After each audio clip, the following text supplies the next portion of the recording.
स्वागत है आप सभी का एक बार फिर से ज्योग्राफी विद रहमान सर के यूट्यूब चैनल पर। और आज हम लेके आए हैं आपके लिए मानव भूगोल बीए सेकेंड ईयर के 2025 में आने वाले इंपॉर्टेंट संभावित प्रश्न कौन कौन से हो सकते हैं उनके लिए। तो सबसे पहले आपको पता ही है, मानचित्र आएगा एक। मानचित्र में आपको निम्न को दर्शाना है। इसमें आपको विश्व का मानचित्र दिया जाएगा और विश्व के मानचित्र के लिए आप प्ले लिस्ट देख सकते हैं, हमारी चेक कर सकते हैं। आप जा करके वर्ल्ड मैप पर जाएंगे, आपको बहुत सारी जनजातियाँ, जातियाँ, इसके अलावा खाड़ी, झीलें, सागर, द्वीप वगैरह सब कुछ मिल जाएंगे, वहाँ पर आप देख सकते हैं। इसमें आपको 15 नंबर का ये प्रश्न मिलेगा। नेक्स्ट प्रश्न जो है वो बेसिक और इम्पोर्टेंट प्रश्न है मानव भूगोल के। पहला ही प्रश्न है, मानव भूगोल क्या है, इसको परिभाषित करते हुए इसके उद्देश्य और विषय क्षेत्र को बताइए। बहुत इंपॉर्टेंट, बहुत बेसिक प्रश्न आना चाहिए आपको। 3-4 परिभाषाएं आप लिखेंगे और उसके बाद मानव भूगोल को परिभाषित करेंगे और उसके उद्देश्य लिखेंगे, मानव भूगोल से क्या चाहा जा रहा है और उसके विषय क्षेत्र कौन कौन से विषय क्षेत्र हैं इसके मानव भूगोल के, उन सभी चीज़ों को। नेक्स्ट प्रश्न जो है वह है, मानव भूगोल का अन्य सामाजिक विज्ञानों से क्या संबंध है। बहुत पॉपुलर प्रश्न है, बार बार पूछा जाता है ये प्रश्न, तो इसको आप याद करके जाएंगे। मानव भूगोल का अन्य सामाजिक विज्ञानों संबंध। अगर आपको ये प्रश्न नहीं आते हैं, आपने पढ़े नहीं हैं, तो आप हमारी प्लेलिस्ट में जाकर के देख सकते हैं। बीए सेकेंड ईयर नाम से एक प्लेलिस्ट है हमारी, आपको मिलेगी। आपकी मानव भूगोल के सारे प्रश्न उसमें हमने आपको हल करवा रखे हैं, ये सभी प्रश्न आपको मिल जाएंगे वहाँ पर। नेक्स्ट प्रश्न जो है, मानव भूगोल की विचारधाराओं का वर्णन कीजिए।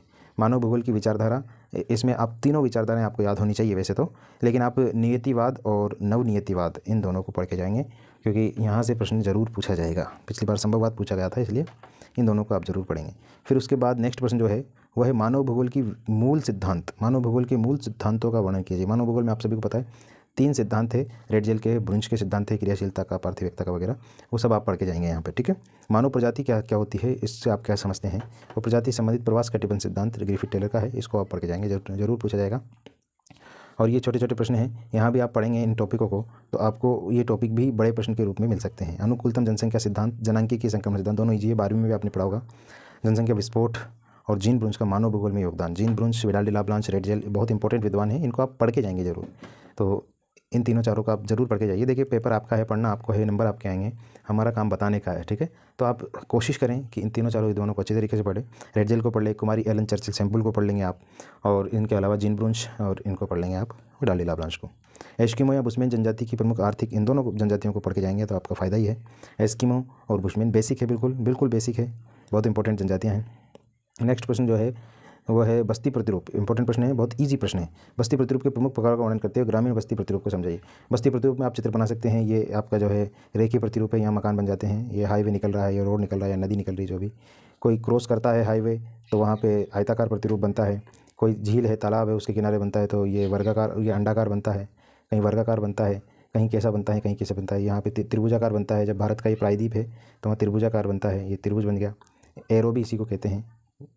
तो इस तरीके की बस्ती प्रतिरूप आपको। नगरीकरण से आप क्या समझते हैं, नगरीकरण क्या होता है। नगरीकरण की प्रमुख समस्याएं बता सकते हैं आप, बहुत सारी समस्याएं होती हैं नगरों में, उन सभी चीज़ों का। अगर आप बड़े नगरों में गए हैं तो वहाँ पे आपको बहुत सारी असुविधाओं का सामना करना पड़ता है, बहुत सारी चीज़ें ऐसी देखने को मिलती है जो हम गाँव में अक्सर नहीं देखते, तो वही सारी चीज़ें आपको बतानी है, वही समस्याएँ हैं। अर्थव्यवस्था का वातावरण पर क्या प्रभाव पड़ता है, ये बहुत इंपॉर्टेंट प्रश्न है, इसको आप पढ़ के जाएंगे। अर्थव्यवस्था का वातावरण पर प्रभाव क्या पड़ता है। अर्थव्यवस्था दिनों दिन हमारी बढ़ती जा रही है, उद्योग बढ़ते जा रहे हैं, उसको वातावरण, पर्यावरण पर क्या प्रभाव पड़ता है, उदाहरण सहित बताना आपको।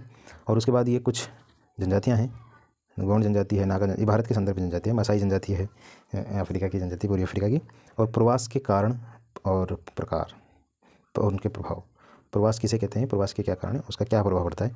तो ये प्रश्न अगर आप पढ़ लेते हैं तो निश्चित रूप से आप जो है 100 में से 80 नंबर की मैं गारंटी देता हूँ आपको, 80% मैटर इसमें से मिलेगा।